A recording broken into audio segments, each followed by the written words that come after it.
To make this almond milk, I'm going to be using 1 cup of organic raw almonds and let those soak in enough filtered water to cover the almonds.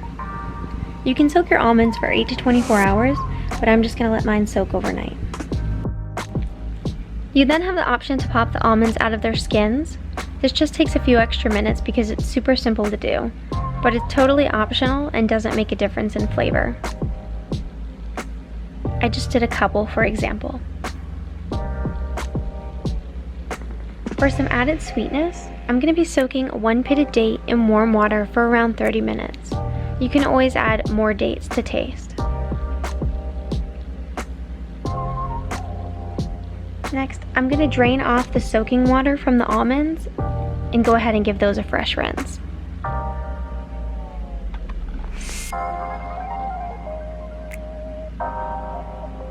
Then pour the almonds and date into the blender.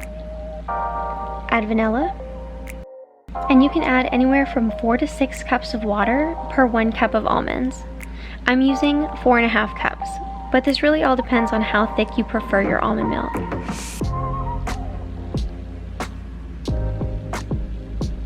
Add a pinch of salt. Here I'm using pink Himalayan sea salt.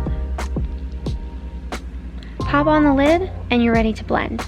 Blend for around 1 to 2 minutes or until the almond milk is smooth. Here I'm rinsing my new nut milk bag before I use it for the first time. Place a colander inside of a larger bowl. Place the nut milk bag inside the colander and begin to pour the milk through the bag. I had to lift the bag up to pour the rest of the milk inside. Then I'm just going to tie up my bag and let it drain for a minute. Now I'm going to start to squeeze the bag. But be careful, it's kind of messy.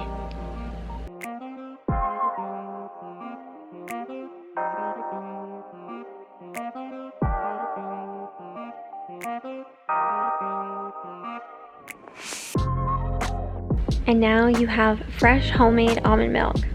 I probably should have made more since I only had enough to fill up half the jug, but I wasn't thinking about it.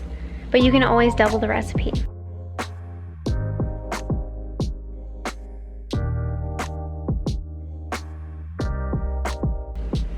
Thanks for watching.